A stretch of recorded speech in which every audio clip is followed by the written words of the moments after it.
Exclusive में आज जो जिन 4 खबरों की सबसे पहले बात होगी वो 4 खबरें आपके सामने। सबसे पहली खबर होगी उत्तर प्रदेश के मुख्यमंत्री आदित्यनाथ योगी के खिलाफ जो घिनौनी साजिश शुरू हो चुकी है।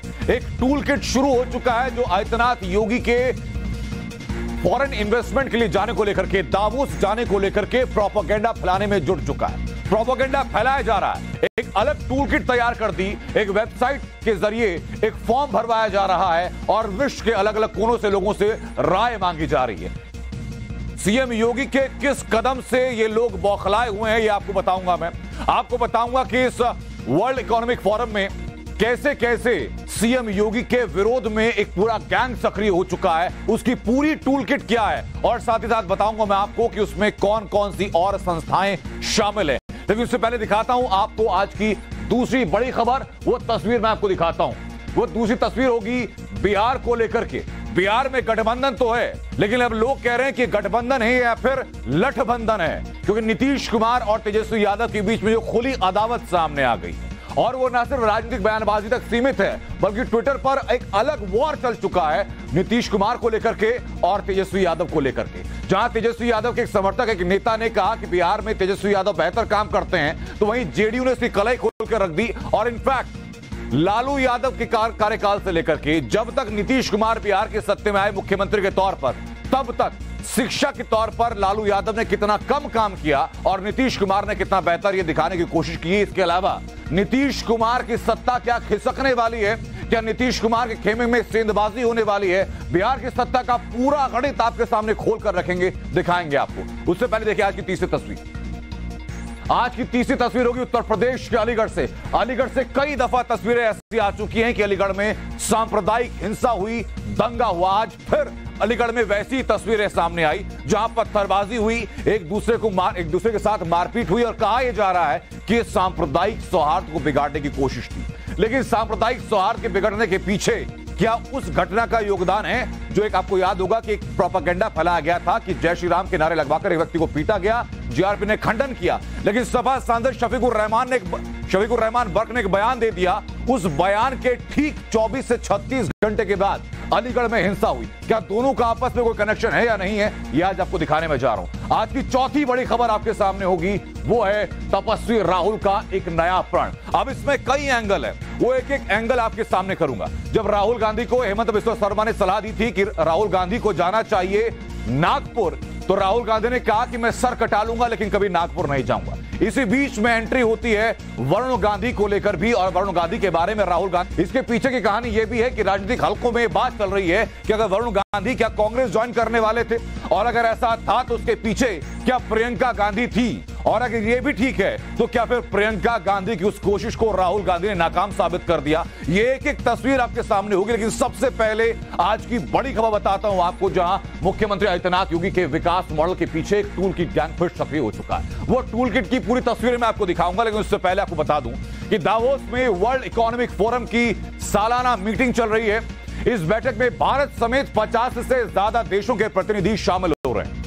यूपी के सीएम आदित्यनाथ योगी को भी इसी मंच में शामिल होने के लिए पहले लिस्टेड किया गया था, लेकिन योगी आदित्यनाथ के दावोस जाने की खबरों से इंडियन अमेरिकन मुस्लिम काउंसिल, नाम फिर सुनिए IAMC, यानी कि इंडियन अमेरिकन मुस्लिम काउंसिल ने एक प्रोपेगेंडा शुरू कर दिया।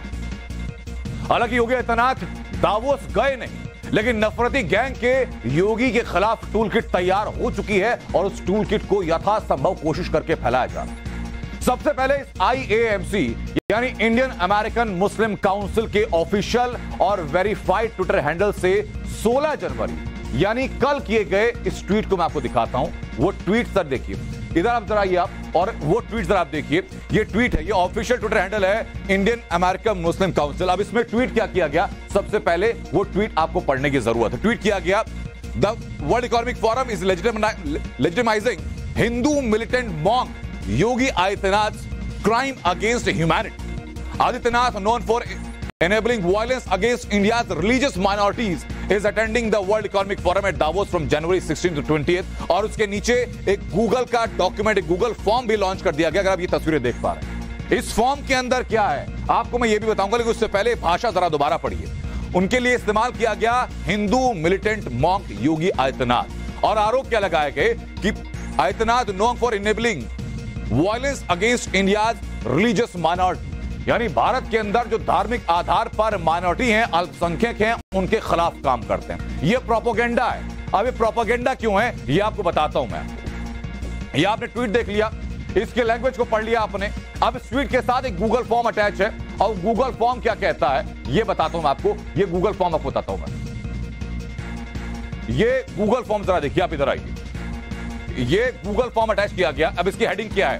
World Economic forum do not give legitimacy to Yogi Adityanath in the context of his crime against humanity, an open letter to participate in the World Economic Forum Davos। अब ये letter पूरा क्या कहता है, इसका हिंदी में एक एक अनुवाद करके मैं आपको बताऊंगा। ये लेटर सिर्फ प्रोपेगेंडा फैलाने के लिए रख दिया है सामने कि आप आइए और इसी को फॉर्म भर के अपना समर्थन हमारे साथ जोड़िए। गूगल फॉर्म के पहले हिस्से के इस पेज को देखिए। इसमें सीएम आदित्यनाथ योगी के लिए जिस अजय सिंह बिष्ट के नाम का इस्तेमाल किया, वो अजय सिंह बिष्ट का नाम कहां से आता है, कुछ समझे आप? अब दिमाग पर ज्यादा जोर डालने की जरूरत नहीं है। कांग्रेस के राज्यसभा सांसद रणदीप सुरजेवाला ने करीब 3 साल पहले पुराने ट्वीट के जरिए आपको यही नाम का इस्तेमाल करते हुए नजर आएंगे। सामने देखिए जरा, ये रणदीप सिंह सुरजेवाला का ऑफिशियल ट्विटर हैंडल, उसमें लिखा गया कि उत्तर प्रदेश में अजय सिंह बिष्ट की सरकार के नाक के नीचे कुछ हो रहा है। ये बातें उन्होंने कही है, लेकिन अजय सिंह बिष्ट नाम आपने सुना पहली बार रणदीप सुरजेवाला के ट्वीट के जरिए उसी नाम का इस्तेमाल किया जा रहा है इस टूल किट में। कनेक्शन आप समझ गए हैं? आगे चलते हैं। आप गूगल फॉर्म के आगे के पेज पर चलते हैं। वो आगे का पेज आपको दिखाता हूं। ये आप आगे का पेज देखिए। इसमें क्या लिखा गया है कि extra judicial killing over 140 young man killed in encounters, यानी कि उत्तर प्रदेश में जो अलग अलग एनकाउंटर हुए उसमें 140 से ज्यादा युवाओं की एक्स्ट्रा जुडिशियल किलिंग की गई है, यानी कि जुडिशरी से पार जाकर उनको मार दिया गया। अब आगे बढ़ते हैं। अब बात जरा उस संस्था की भी करते हैं जो सीएम योगी के खिलाफ इंटरनेशनल प्रोपेगेंडा लगातार चला रही है। आपको दिखाते हैं आईएएमसी यानी इंडियन अमेरिकन मुस्लिम काउंसिल की वेबसाइट का होम पेज। खबर कौन सी है वो यही देखिए। ये वही खबर है जिसमें यूपी के मुरादाबाद में ट्रेन में एक शख्स की पिटाई हुई, उस पर धार्मिक नारे लगाने के आरोप लगे। जिसकी पिटाई हुई वो लड़का मुस्लिम समाज से था, लेकिन मामला क्या था? जीआरपी ने जब जांच की तो पता चला कि जिसकी पिटाई हुई उस पर महिला से ट्रेन में छेड़खानी का आरोप है। वही खबर आपको मैं सामने दिखा रहा हूं कि यही खबर इसके मेन पेज पर, होम पेज पर है। अब आगे देखिए खबर को पेश कैसे किया जा रहा है। दुनिया भर में प्रोपेगेंडा कौन फैला रहा है। अब इसी वेबसाइट के होम पेज में नेक्स्ट करने पर कौन सी खबर दिखती है वो खबर आपके सामने होगी। वो खबर आपके सामने होगी 2022 the year hate got away scot free in India.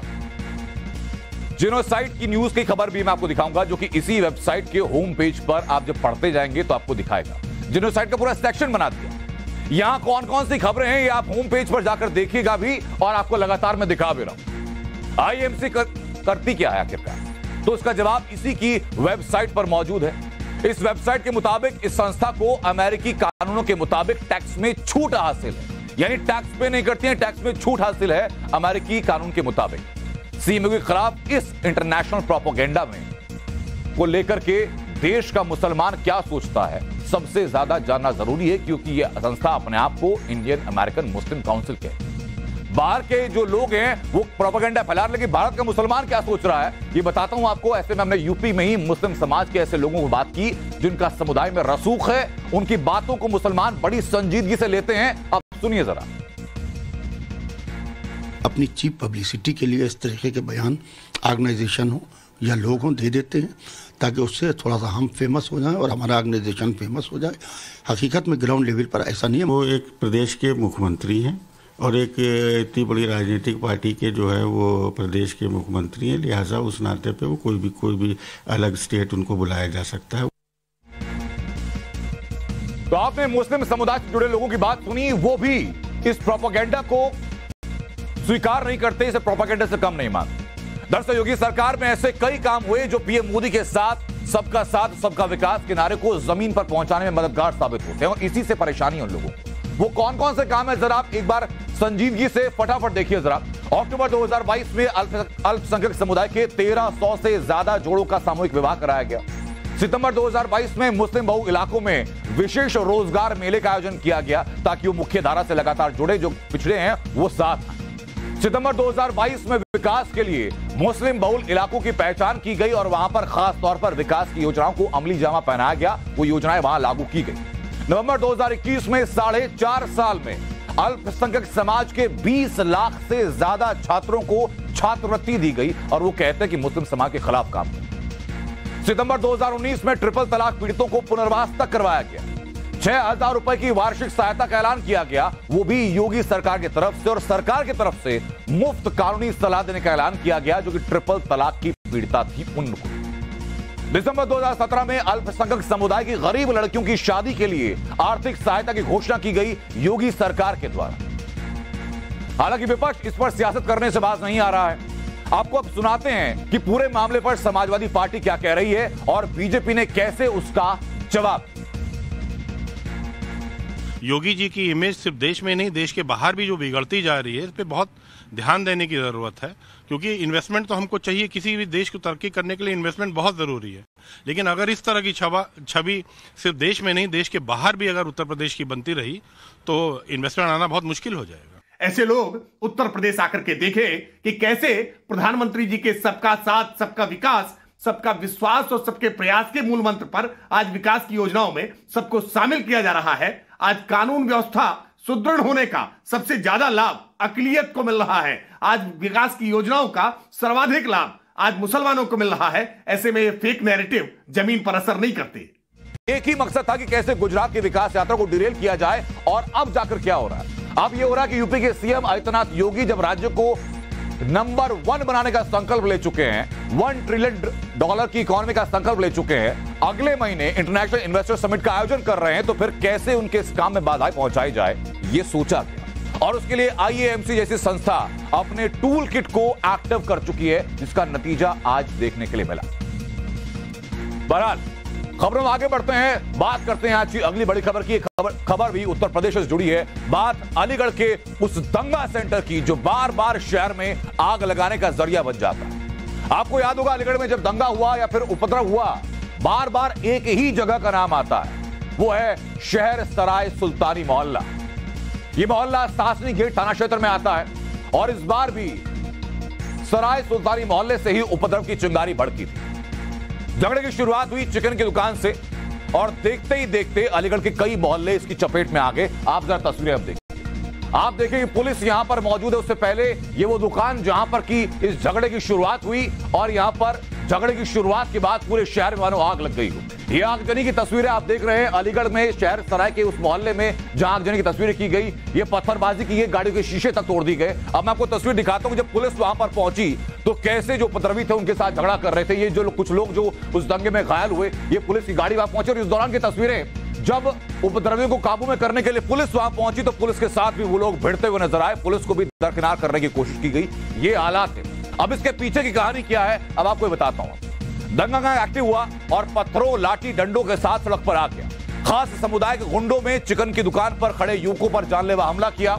हमले में चिकन की दुकान पर काम करने वाले मुस्लिम युवक भी शामिल हुए। ये कहा जा रहा है कि जो लोग वहां पर थे वो लोग भी इसमें शामिल हो गए।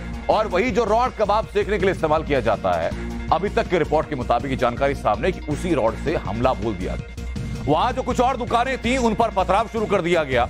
3 युवकों को बुरी तरह मारा, बुरी तरह पीटा गया। उनके सर से खून निकलने लगा। पुलिस जब पहुंची, पुलिस ने मोर्चा संभाला, तब जाकर अलीगढ़ के सुल्तानी मोहल्ले का दंगा गैंग वहां से भागा, वहां से दफा। दोनों पक्षों के बीच सुलह करा दी गई, लेकिन रात के ठीक 12 बजे जब सब कुछ शांत हो चुका था तो अचानक से फिर सुल्तानी मोहल्ले में मीटिंग हुई। लाठी डंडे लेकर के पत्थर इकट्ठा किए गए और देखते ही देखते दोबारा उपद्रवियों की भीड़ ने हमला कर दिया। और इस बार पूरी प्लानिंग के साथ ही हमला किया गया। इरादा था एक खास समुदाय के लोगों को निशाना बनाने का। तस्वीरों में आप देख सकते हैं कि कैसे जो उपद्रवी हैं वो पुलिस से भिड़े, पुलिस से झगड़ा वो करने लगे। पुलिस के काबू में आने से उन्हें मना कर दिया। ये अलीगढ़ की तस्वीरें हैं, लेकिन बताता हूं आपको कि इस हिंसा की इनसाइड स्टोरी क्या है, ये जरा समझिए। आपको याद होगा आपसे कुछ वक्त पहले, 24 से 36 घंटे पहले, एक घटना को लेकर के सपा सांसद शफीकुर रहमान बर्क ने बयान दिया। लोग ये कह रहे हैं और परसेप्शन बन रहा है कि शायद उसी बयान का असर है ये, जो कि अलीगढ़ में उसका नतीजा देखने के लिए मिला। दंगा ब्रिगेड ने पूरा उत्पात वहां मचाया। दुकान से शुरुआत हुई, वहां पर युवकों ने घेर करके हमला करना शुरू कर दिया। होटल कर्मचारी भी इस हमले में शामिल हुए। प्रशासन जब बीच में पहुंचा तो बीच बचाव कराया गया, लेकिन बीच बचाव कराने के फिर बाद रात को जैसे ही 12 बजे स्थिति शांत हुई, लोग सोने चले गए, उनको लगा कि मौका है, उसके बाद फिर गुट बना करके पत्थरबाजी करनी शुरू कर दी गई। 2 मुकदमे दर्ज हो चुके हैं, 4 लोग हिरासत में हैं, 19 लोग नामजद हैं और 25 अज्ञात पर FIR कर दी गई। अब शफीकुर रहमान बर्क ने क्या कहा था, सबसे पहले आप ये सुनिए, वापस लौटता हूं कुछ और डिटेल्स के साथ।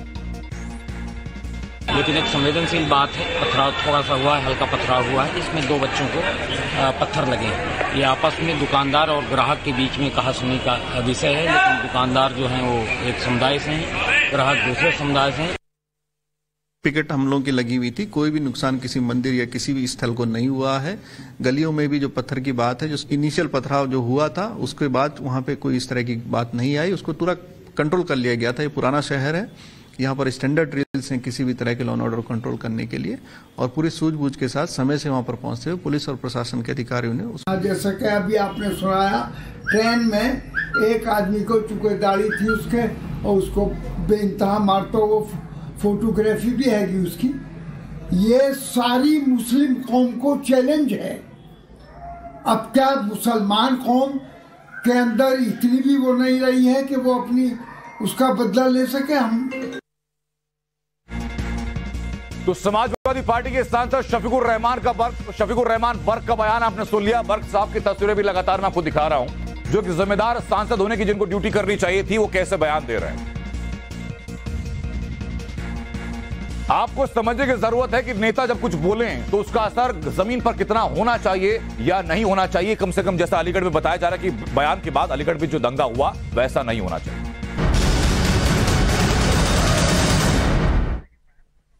और इसी बीच बड़ी खबर बताऊं आपको, टाइम्स नाउ नवभारत के सवाल पर भड़क चुके हैं अशोक गहलोत। टाइम्स नाउ नवभारत ने सवाल पूछा तो कहते हैं कि अच्छी बात है कि आप एक गली में घूम कर आए। दरअसल एक खास समुदाय के ऊपर ट्रैफिक नियमों का पालन ना करवाने को लेकर के टाइम्स नाउ नवभारत ने आपको खबर दिखाई थी। हमने दिखाई थी कानून व्यवस्था को लेकर के कैसे खास समुदाय अनदेखी कर रहा है, कैसे पुलिस वाले खुद ये बयान दे रहे थे कि खास समुदाय के ऊपर जब कार्रवाई करते हैं तो फोन आ जाता है। इसी को लेकर टाइम्स नाउ नवभारत ने अशोक गहलोत से सवाल पूछा तो अशोक गहलोत को जवाब देते नहीं बना।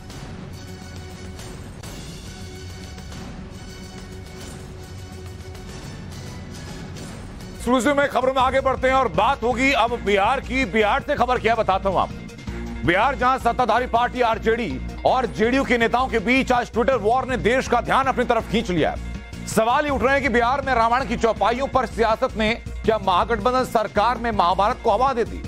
क्या नीतीश कुमार तीसरी बार पलटी मारने वाले? क्या महागठबंधन में खुद को फंसा पा रहे नीतीश कुमार?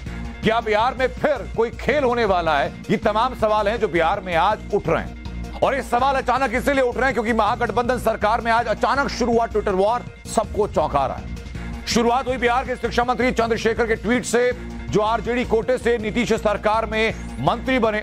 चंद्रशेखर का ट्वीट सबसे पहले आपको दिखाता हूं मैं, वो ट्वीट जरा आप देखिए। उन्हें ट्वीट क्या किया मैं पढ़ के आपको बता भी देता हूं। ये सबसे पहले आप ट्वीट देखिए जरा। ये ट्वीट दिया गया, ये नीरज कुमार का ट्वीट है। इस ट्वीट के बारे में एक जानकारी आपको दूं कि 1995 की बात क्यों हो रही है, 2005 की बात क्यों हो रही है, 1516 की बात क्यों हो रही है, बताऊंगा आपको। इससे पहले बता दूं आपको कि शैक्षणिक सुधार हमारा संकल्प है, यशस्वी बिहार। चंद्रशेखर ने अपने ट्वीट में आगे लिखा कि शिक्षित बिहार, तेजस्वी बिहार। इसके बाद नीतीश की पार्टी के वरिष्ठ नेता और एमएलसी नीरज कुमार मोर्चे पर आ गए और उन्होंने जवाब किया ट्वीट के जरिए। अब देखिए जरा ट्वीट क्या होता है। ये ट्वीट अपने आप में देखना बहुत महत्वपूर्ण है। सबसे पहले आप देखिए कि ये सरकार की तरफ से नहीं बल्कि जेडीयू की तरफ से ट्वीट दिया गया। वो ट्वीट मैं आपको दिखाऊं उससे पहले ये प्रोफेसर चंद्रशेखर का ट्वीट है, जिन्होंने कि तेजस्वी बिहार के नाम से एक नारा कर दिया था। इसी ट्वीट का जवाब देते हुए नीरज कुमार की तरफ से वो दूसरा ट्वीट दिया गया था। अब जरा नीरज कुमार का ट्वीट आप देखिए जरा। प्रोफेसर चंद्रशेखर के बयान के बाद जो नीरज कुमार का ट्वीट आया, जिसमें नीतीश कुमार की फोटो बड़ी सी लगी थी और इसके साथ ही साथ साल 1996, साल 2005 और 2015-16 की बात की। 1996 में बिहार में शिक्षक और छात्रों का अनुपात क्या था, यानी 90 छात्रों पर एक शिक्षक थे। ये जेडीयू की तरफ से नीरज कुमार ने जो ट्वीट किया तो साल 1996 में ये आता। साल 2005 में, और ये लालू युग की बात हो रही है, जब लालू यादव की सरकार थी, वहां से लेकर के अप्रैल या मई में नीतीश कुमार आए थे। उससे पहले की बात 2005 में ये जो आंकड़ा था 1:90 का, यानी 90 छात्रों पर एक शिक्षक, वो आंकड़ा बढ़ गया और 122 छात्रों पर एक शिक्षक हो गया। ये नीतीश कुमार की पार्टी जेडीयू कह रही है। 2015-16 में जब यानी कि राज्य के अंदर मुख्यमंत्री के तौर पर नीतीश कुमार बैठ चुके थे, उसके बाद क्या बदलाव हुआ? उसके बाद बदलाव हुआ कि जहां ये संख्या 122 थी वो घट करके 36 हो चुकी है। यानी जेडीयू की तरफ से दावा किया गया जो शिक्षित बिहार तेजस्वी को श्रेय दिया जा रहा था, वो श्रेय तेजस्वी यादव का नहीं बल्कि नीतीश कुमार के पास जाना चाहिए। और नीरज कुमार नीतीश सरकार में मंत्री भी रह चुके हैं और उनके बहुत खास समझे जाते हैं। ये ट्वीट आपने देख लिया जहां बिहार में शिक्षा की तुलनात्मक हालत दिखाई गई। 1996 के साल से लेकर के साल 2015 साल 2016 तक की सुशासन बाबू की छवि क्या रही, ये साफ हो चुका नीरज कुमार के इस ट्वीट के बाद। अब आगे बढ़ते हैं, इसमें एक और एंगल सामने और उस एंगल का नाम है उपेंद्र कुशवाहा।